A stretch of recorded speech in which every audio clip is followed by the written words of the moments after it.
The following program was made possible by the generosity of those who have determined to hold fast to the true Roman Catholic religion, as expounded by the Roman Catholic Church before the disasters of Vatican II and the so-called New Mass.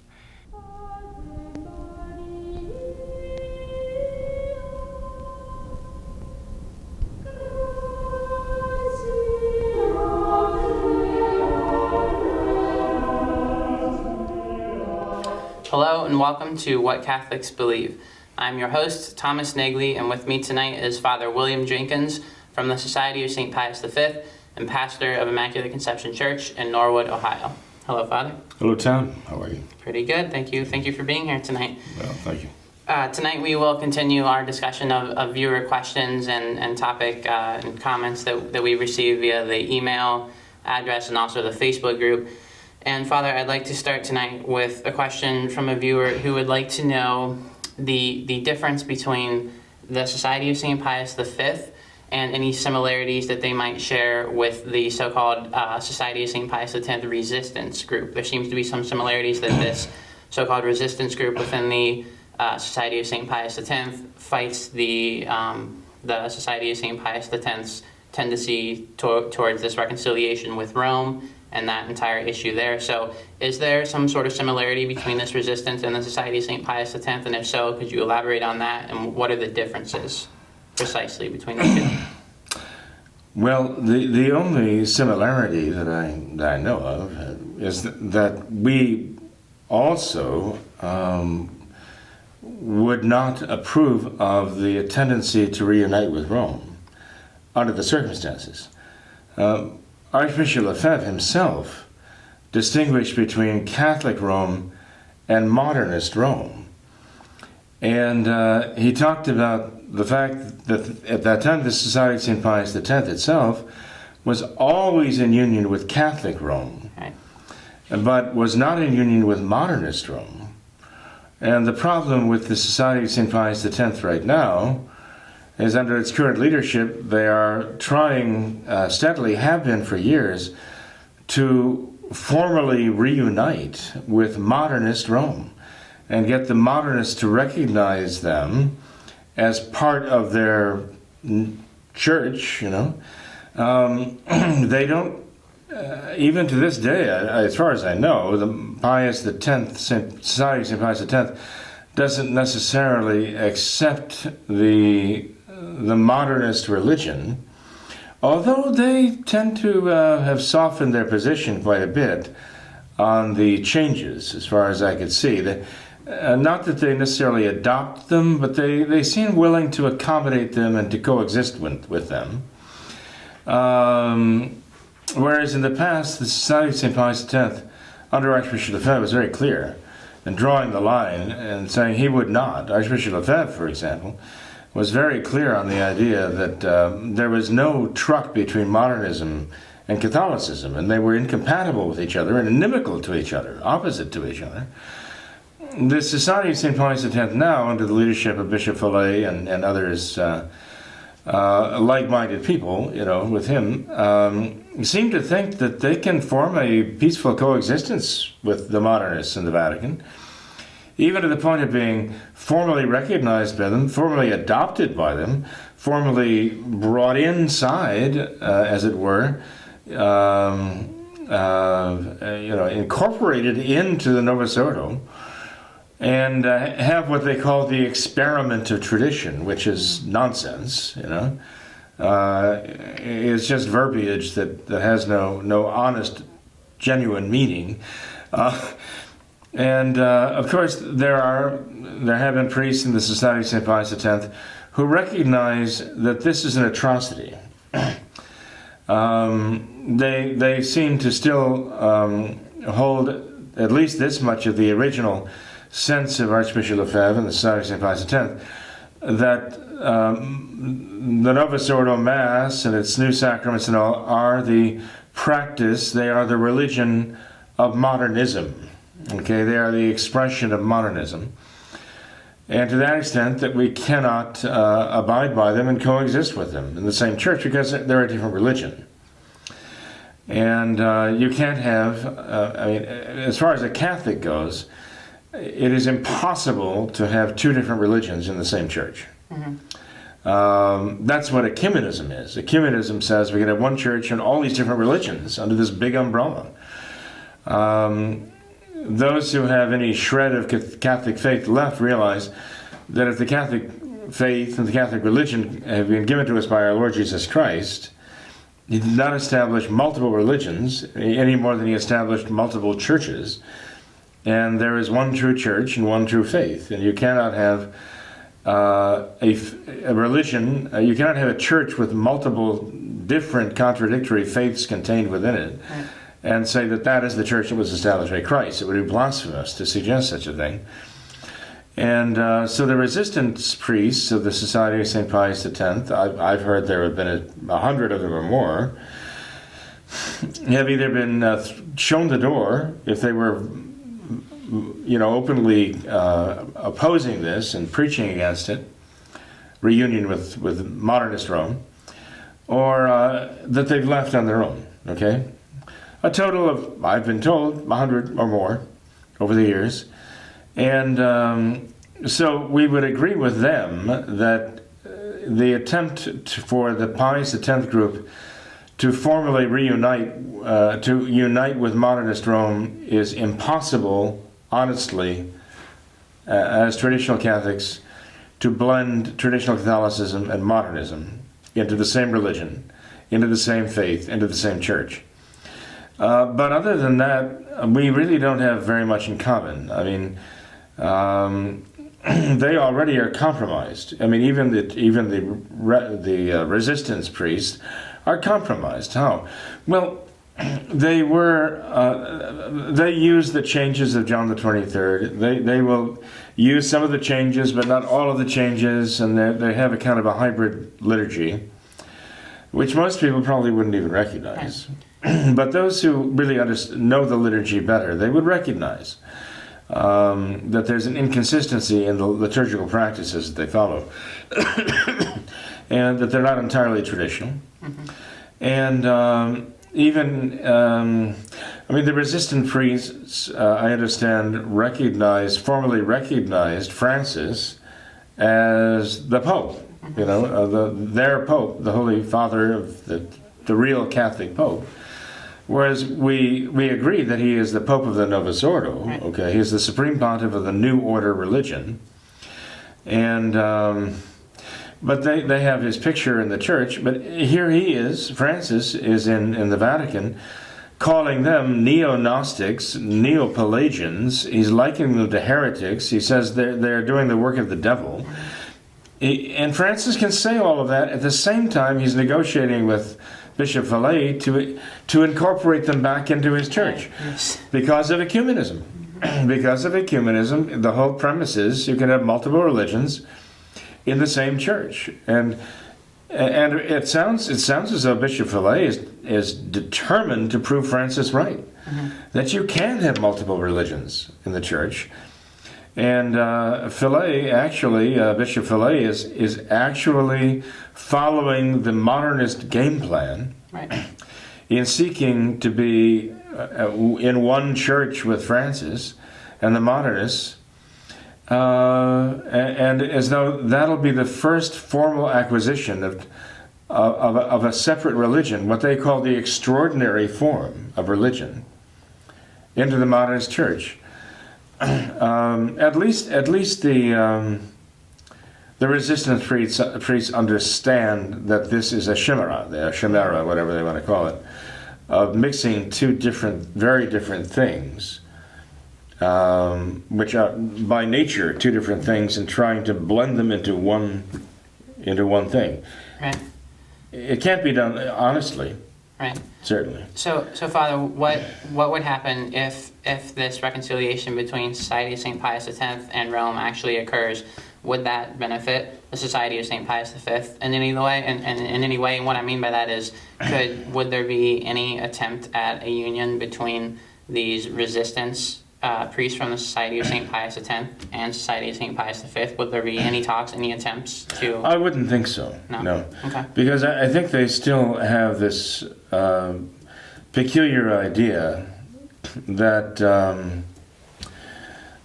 that sedevacantism is necessarily abhorrent, Okay. because they insist that Francis is the Pope, must be the Pope, and even though they will not obey anything he says. This is not our understanding. This is not the Catholic understanding of the papacy. So would they simply split then and divide traditionalists even further? I believe so. I believe so. And I believe the Society of St. Pius X would slowly be, shall we say, digested by the Novus Ordo. And the result would be that you'd get sort of a hybrid, I mean, whether you call it the traditional things with the modernist, let's say, side dish, or you get the modernist entree with the traditional side dish. I mean, they can argue all they want as to who's predominating, whether this is more traditional than modernist. But what you're going to get is an attempt to blend the two. And of course, if you blend truth with error, you still get error. Right. The Society of St. Pius X under Bishop Vallée seems to have this idea that they're going to somehow infiltrate the Novus Ordo and somehow gain by this. But I think the Novus Ordo is just going to, as I say, kind of metabolize them and digest them away, water them down. And eventually, I mean, if there is a reaction within the Society of St. Pius X, once they're formally recognized, and I hear they're just a hair's breadth away from basically just signing the deal. Is what the story is. That once that happens, there may well be some of the clergy in the Society of St. Pius X who see what's happening, more and more compromising in order to be in the good graces of the modernists in the Vatican. And they might indeed have a reaction too late to say, wait a minute, there's something wrong here, we can't do this. And at that point, I think that it'll be too late for them. There's a story called The Bridge Over the River Kwai. Have you heard of it? I have not. Well, it's actually Alec Guinness starred in the movie. Okay. And, he was a convert to the Catholic faith, and he actually had a very traditional Catholic heart about him once he converted. But regardless, as I recall, the movie had to do with prisoners of war, British prisoners of war. They were being held in Burma or someplace like that during World War II. And the Japanese who were running the prisoner of war camp were going to force the prisoners of war to work, to build a bridge over a river for a train to deliver munitions, Japanese war supplies to the front that would be used to attack the British and American soldiers in World War II. And the major, who was basically the ranking officer of the prisoners of war, was absolutely resisting that his men would not be forced into labor like this. And but this whole thing got turned around when suddenly his pride got involved. He saw that the Japanese did not have any engineering skills to know how to build a bridge, and it was a disaster when they were trying. And so the British major thought, we'll show them good old British know-how. And so he's the one who ordered his soldiers to work to build the bridge, because he was going to show the Japanese how it really is done. Okay? In fact, the bridge was built, it was beautiful, it was solid, good old British engineering had triumphed, and actually a group of Americans, oddly enough, had been sent to mine the bridge. They were going to blow it up. And as they were inaugurating the bridge, I mean, the British military officer with the Japanese captors, you could hear the whistle of the train, the first train approaching, right? There was going to be this big celebration that they built this wonderful British bridge there in the heart of Burma or someplace like that. And the major saw the cable to where the explosive charge had been set. Okay. He saw it under the bridge, and he actually went off and he took the Japanese overlord with him, and they were following the cable, and they followed it all the way down to where the Americans were hiding behind the rocks there, and of course they got shot. And they were killed, right? And the major was desperately trying to stop from destroying the bridge. Well, it suddenly dawned on him that this train was approaching that was going to carry all of these supplies for the enemy to kill his own people, his own soldiers, and the American soldiers, fighting the war there in the Pacific. And you could see Alec Guinness played this part very well. Like, he was horrified. What have I done? What have I done? And finally, he was the one, as I recall, who fell on the thing and blew the bridge up. But he had lost track of what it was all about. Right. And while he was fighting his own personal little battle of showing the Japanese, how the Brits do things, and they know how to do things, and he was actually betraying his nation, betraying the war effort, betraying the free world, whatever. And of course, he died in destroying the bridge that he had created there. Right. And I can't help but think of that when I think about what the Society of St. Pius X is doing here, and trying to get some kind of formal recognition from the modernists. This is not what Archbishop Lefebvre, this was not what he was for. He wasn't just for saying, well, let's see if we can somehow win the favor of the modernists and get them to recognize us. I mean, if that's all he was about in the first place, he never would have been in that position in the first place. Right. And when the time came back in the 80s that Monsignor Lefebvre was working on this protocol with the Vatican, and trying to find an arrangement where the Society of St. Pius X would be authorized to work. All Archbishop Lefebvre was trying to do was to use the opportunities whenever he had as a diplomat to find a way to lead people to the traditional faith. But he certainly wasn't going to compromise, and that's why ultimately he repudiated the agreement. But Bishop Fillet is no Archbishop Lefebvre. In fact, nobody I know is an Archbishop Lefebvre, an altogether extraordinary individual, truly a great man, I believe, in the true sense of the word, the strict sense of the word. And but Bishop Fillet seems to be being led down the primrose path here. So I don't know. I fear that he's leading the Society of St. Pius X to its doom. Right. Father, correct me if I'm wrong, but isn't that one of the central tenets of modernism, that all religions are equal? All religions have truth. Right. All religions. Because they're all based upon religious experiences. So they all contain an element of truth. They all contain truth, and so they all come from God. Okay. So from the divine. It seems though that members of Society of St. Pius X or other traditionalists will get all excited and all worked up if the Holy Father, or if Francis, or any modernist clergy will in some way maybe commend the traditionalist effort, or make some kind of remark in support of traditional Catholicism. They'll get all worked up, or even tolerance. Right. Tolerance. They'll get all excited and all worked up about this and say, "Oh, isn't this great? He's acknowledging us. He's complimenting our work." But if you think about it, if all religions contain an element of truth, is this not right in line with modernism? Isn't this still modernism? As I say, it is playing right into the hands of the ecumenists. Right. Who basically, Bishop Fillet is going to make the Society of St. Pius X the first great ecumenical acquisition of the Novus Ordo.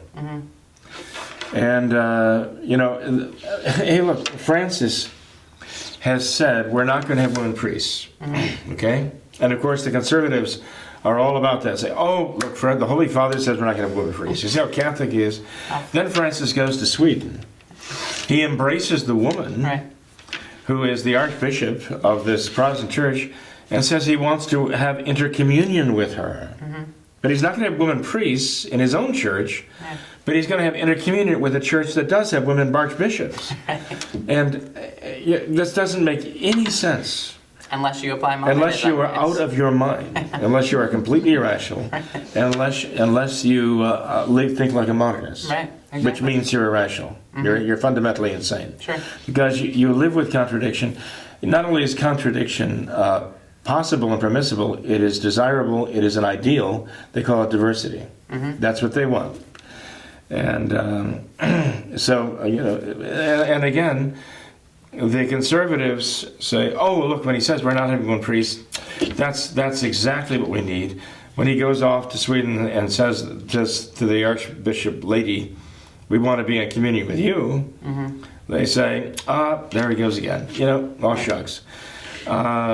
They just are willing to minimize that as though somehow that doesn't count to them. But it does, obviously. Right. To rational human beings, it counts. And to those who still have the faith, it does definitely count. So I don't know where it's going with the Society of St. Pius X. I fear for them. I do pray for them that they will be spared this. But I see this, they're like the worm on the end of the hook, and the big fish is coming along, and the worm is yelling, eat me, please. And that's how I see what Bishop Fillet is doing to the Society of St. Pius X. Right. Father, if we could, I'd like to have you quickly address one argument that I recently encountered, where a particular viewer mentioned this idea of, if you look at the Society of St. Pius X, they seem to be flourishing. Their numbers are constantly growing. They're expanding constantly. Their vocations are exploding. They're constantly ordaining new priests and all of this. And if you compare that with the Society of St. Pius V, it seems that vocations are kind of at a standstill, if best. Well, no, that's not true. So people could say that, but it's not true. That's the claim, and he says that since that this manifests the untruth, basically the error that the Society of St. Pius X is in, because these strong vocation numbers in the Society of St. Pius X, that is a manifestation of God's blessings upon this society. How would you counter that argument? I would counter it simply by pointing out what another gentleman told me once. Traditional Catholic. He said, Father, you could really fill this church if you would just accept artificial birth control. And I thought, he's right. He's right. We could fill this church, sure. Hey, we could fill the church if we had coffee and donuts in the pews for people, right? Right. There are a lot of ways we could fill the church, right? Okay. And if we're going to fill the church that way, the Society of St. Pius X is bringing in people who have some or very little concept of tradition necessarily, and when people leave the Society of St. Pius X, they often go back to the Novus Ordo. Most often they go back to the Novus Ordo because they never really lost the Novus Ordo mentality. They consider it to be a matter of taste, personal preference very often. And the society kind of caters to that mentality, not so much a matter of principle. How could they, Tom? How could they say it's a matter of principle and then say, and it's a matter of principle that we're not accepting the Novus Ordo, Mass and sacraments, but we're looking to be united with those who do. And we want them to consider us the extraordinary form of themselves, of their church here. So, it's very confusing to people. And they're willing to have just enough tradition that it kind of satisfies their taste for tradition, And the Society of St. Pius V will not do that. I mean, we follow a very set line that we've spelled out in our Statement of Principles. I don't know that the Society of St. Pius X has ever issued a Statement of Principles specifying what they stand for and what they believe in. And really, how could they? Because they want it to be very fluid. They want to be able to change, If they said one year, we are not going to have priests who are ordained in the novus ordo rite of ordination, offering Mass and administering the sacraments in our chapels, then they would next year have to repudiate that and say, well, now we are going to have priests who come to us who are ordained in the novus ordo. And we are going to have them ordained in the novus ordo, offering the Latin Mass in our churches for you and your children. They know that there are people who would react badly to that. And the people who would come to them because of their reassurance, the assurance they gave, we will not have novus ordo ordained priests functioning in our chapels, the people who would come to them with that reassurance, the next year when they changed the policy, they would leave. And the Society of St. Pius X has changed its policy. And I know that they would, many would say, well, that's absolutely not true, but it is absolutely true, okay? The fact that in 1983, Monsieur Lefebvre told us, prenez votre liberté, take your liberty, leave, in other words, was because of a change in policy. And that change in policy was because he was working on making some kind of an agreement with the Vatican, right? And an agreement which ultimately he rejected, okay? But after it was over, he still kept the 1962 changes in the Mass, and even some later ones too. Depending on where you are and who you're dealing with in the Society of St. Pius X, and various other accommodations that they make, depending on where they are and who they're dealing with. Again, they're very fluid. They will not issue a hardcore, fast statement of principles, so you'll know exactly where they stand because they want to be free to basically adjust. But as I say, that is kind of what the Novus Ordo was like. They're kind of making it up as they go along, acting and reacting according to what the market will bear.